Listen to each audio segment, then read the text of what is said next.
Welcome back to my channel guys, that is Ayurveda Hub.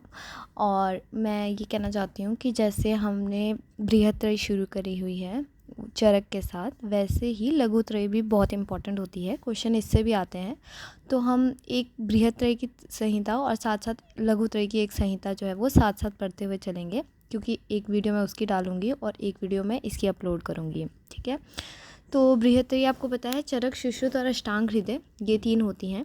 और वैसे ही लघुत्रयी जो होती हैं उनमें आता है भामाशा, यानी कि भाव प्रकाश, माधव निदान और शार्ंगधर संहिता। जो हमारी शार्ंगधर संहिता होती है, बेसिकली उसे बेस माना जाता है किसके लिए? भेषज कल्पना के लिए। ओके, अब जो ये इम्पॉर्टेंट इसलिए भी है क्योंकि जैसे इस बार का पेपर देखा गया था तो उसका पैटर्न ऐसे था कि वो एक सब्जेक्ट से बहुत ज़्यादा आ गया था। मे बी शायद उस सब्जेक्ट के टीचर ने डाला हो या कुछ भी इशू हो, बट बहुत ज़्यादा आ गया था। तो आप सब्जेक्ट वाइज भी आपके फोकस के लिए ये अच्छी संहिता बनती है, क्योंकि इसने भेषज कल्पना का टोटली जो है वो आप इससे पढ़ सकते हो। ठीक है, अब इसके जो ग्रंथाकार हैं वो हैं दामोदर सुनु शार्ंगधर। ठीक है, जो 13वीं सदी के थे, उनका पूरा नाम है। अब जो शार्ंगधर है वो हमारी 3 खंडों में विभाजित है। ठीक है, पूर्व खंड, मध्यम खंड और उत्तरखंड।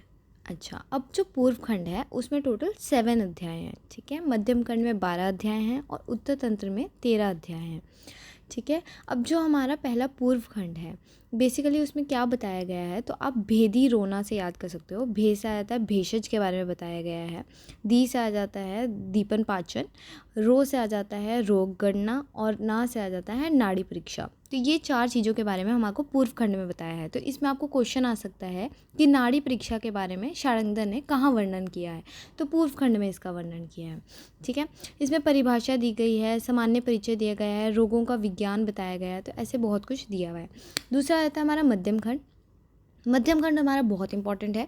इस पे क्वेश्चन भी आता है कि जैसे जो भेषज कल्पना है बेसिकली, या फिर रस शास्त्र है, उसका वर्णन कहाँ मिलता है शार्ंगधर में, तो मध्यम खंड में ही मिलता है। इसमें 12 चैप्टर है, जिसमें फर्स्ट जो 10 चैप्टर्स है वो भेषज कल्पना के ऊपर है और बाकी के जो चैप्टर्स 2 हैं वो रस शास्त्र के ऊपर है। उसके बाद आता है उत्तरखंड। उत्तरखंड में हमारे 13 अध्याय आते हैं। 13 अध्याय में हमारा पंचकर्म का वर्णन मिलता है, धूमपान आदि का, नेत्र विज्ञान का, ये सारा वर्णन हमें कहाँ मिलता है? उत्तरखंड में मिलता है। अब जो हमारे शार्ंगधर थे वो शैव भक्त थे। ठीक है, और हमने एक और शैव भक्त किए हैं, उनका नाम है दृढ़बल। ठीक है, जो क्या थे? संपूरक थे हमारे इसके चरक के। उसके बाद आता है इनका काल में बता चुकी हूँ, 13वीं सदी है और 13वीं सदी उत्तरार्ध माना जाता है और 14वीं सदी पूर्वार्ध, यानी कि जब 13वीं सदी ख़त्म होने वाली थी तो उत्तरार्ध उसका, और 14वीं सदी बिल्कुल स्टार्ट होने वाली थी उसका पूर्वार्ध, उस समय को माना जाता है कि वो शार्ंगधर का काल है। ठीक है, ग्रंथाकार का मैं नाम बता चुकी हूँ, दामोदर सुनु शार्ंगधर। ठीक है, क्योंकि ये दामोदर के पुत्र थे तो इसलिए इनका नाम ये है। टिकाएँ, इस पे 4 मेन टिकाएँ हैं। टिकाएँ, इनकी टिकाएँ इंपॉर्टेंट है क्योंकि इतिहास के अकॉर्डिंग इसके ऊपर क्वेश्चन आता है। ठीक है, आयुर्वेद इतिहास जो आपने फर्स्ट ईयर में पढ़ा होगा उसके ऊपर इसमें क्वेश्चन आता है। अब तो इसमें सबसे पहला जो टीका है वो है शतश्लोकी। ठीक है, शतश्लोकी जो है वो बॉबदेव ने लिखी है। तो बॉबदेव की मतलब आप इसको ऐसे याद कर सकते हो कि बॉबदेव के श्लोकों का शतक। ठीक है, तो जिसमें शतक यानी कि शतश्लोकी है ये, और श्लोकों का यानी श्लोकी है ना, और बॉबदेव ने लिखी है ऐसे। अच्छा, तो इसमें क्या है, ये 13वीं और 14वीं सदी में लिखा था ना, 13-14वीं सदी में ही तो शार्ंगधर आई थी, उसी समय इस पे जो टीका हुई थी वो। ठीक है, और हिमाद्री ने इसको उद्धृत किया है, मतलब हिमाद्री ने इसको बताया कि ऐसे ऐसे टीका आई थी। अब उसके बाद आते हैं दीपिका। तो जो दीपिका टीका है वो हमारे को तीन दीपिका इस पे मिलती है। एक तो अगर सिंपल दीपिका टीका आती है तो जो शार्ंगधर पे आए तो उसका आठमल है उनके राइटर, जो 14वीं सदी के थे। ठीक है, जैसे आई 13-14वीं सदी में थी। तो उसके बाद है गुणार्थ दीपिका। अगर वो आए तो हम ऐसे याद कर सकते हैं कि जो काशी में जो है वो बहुत गुड़ अर्थों के साथ आयुर्वेद को पढ़ा जाता है, तो गुणार्थ दीपिका काशी राम ने लिखी थी 17th सेंचुरी में। ठीक है, उसके बाद आते हैं आयुर्वेद दीपिका। इसको हम गुणांत भी बोलते हैं। गुणार्थ थी पिछले वाली, ये गुणांत है, ठीक है। तो रुद्र भट्ट ने लिखा, तो देखो अंत में हमारे को जो है वो रुद्र ने ही सबका अंत किया था, है ना। तो वैसे अंत में रुद्र का दीपन हुआ, ऐसे भी आप इसको याद कर सकते हैं, ठीक है। अब अगर आता है कि चरक की आयुर्वेद दीपिका किसने लिखी है, तो दैट इज़ डिफरेंट, ठीक है। और आयुर्वेद दीपिका यहाँ किसने लिखी है, शारंगधर पे किसने लिखी है, 17वीं सदी में लिखी है रुद्र भट्ट ने, ठीक है। तो दिस इज़ डिफरेंट। और आप कमेंट पे ज़रूर लिखिएगा कि आयुर्वेद दीपिका चरक की किसने लिखी है, बिकॉज मैंने पढ़ा दिया है। तो अगर किसी को भी याद है, without opening the other video, if you remember you can comment down below. उसके बाद आता है स्पेसिफिसिटी। तो स्पेसिफिसिटी में बता चुकी हूँ कि भेषज कल्पना की इसकी स्पेसिफिसिटी है, और ये ही एकमात्र मध्यम काल की एकमात्र संहिता है जो उपलब्ध है, ठीक है। तो अगर ऐसा क्वेश्चन आता है मध्यम काल की एकमात्र संहिता जो उपलब्ध है, तो वो कौन सी है, तो वो है हमारी शारंगधर संहिता।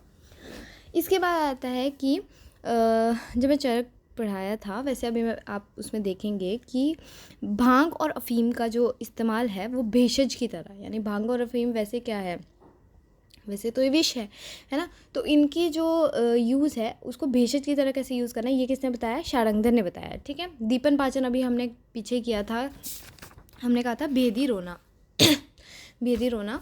तो भेदी रोना में हमने बताया था कि दी क्या था, दीपन पाचन। तो दीपन पाचन का अलॉन्ग विद उदाहरण जो है इसमें ही वर्णन किया गया है। तो अगर आपने द्रव्यगुण जब पढ़ा होगा उस समय भी आपने बहुत सारे शारंगधर के श्लोक किए होंगे, जिसमें दीपन पाचन के श्लोक आपको बहुत ज़्यादा आए होंगे उदाहरण के साथ, ठीक है। दूसरी बात जो है, जो आजकल सिस्टम है, जैसे रेस्पिरेटरी सिस्टम है हमारा, ठीक है, और हमारा एक्सक्रीटरी सिस्टम है, या फिर हमारा जीआईटी है, तो इसमें आता है जैसे श्वास प्रश्वास प्रक्रिया, या मूत्र निर्माण, या पाचन निर्माण प्रक्रिया। तो इसको स्पष्ट रूप से, यानी पूरा इसको डिटेल्ड व्यू जो है वो किसने बताया है, शारंगधर ने बताया है, ठीक है।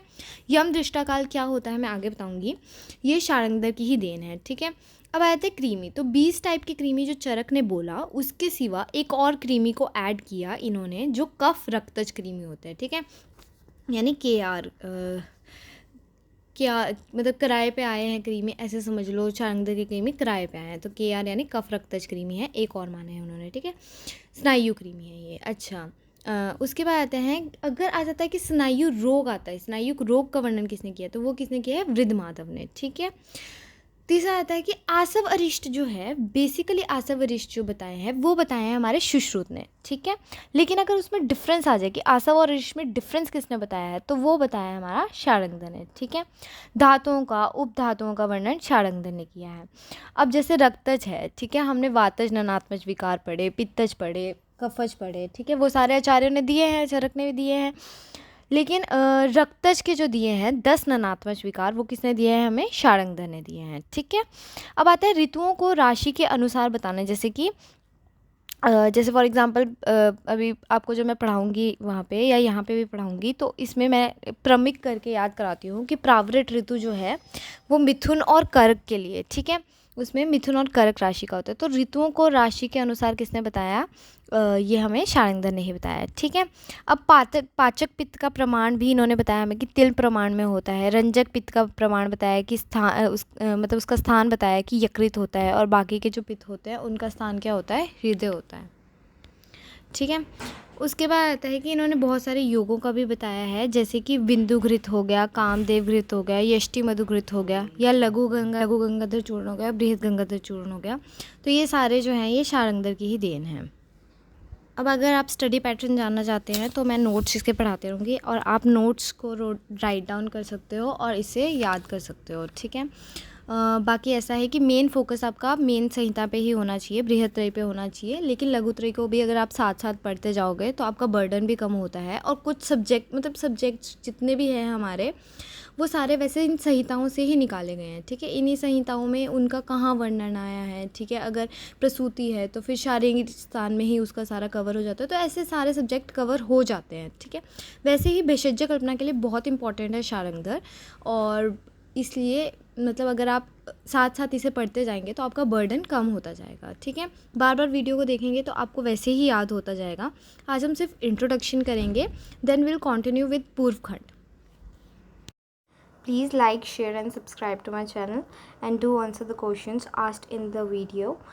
And if you have any suggestions, then please comment down below. Needed any video on any topic, it would be explained.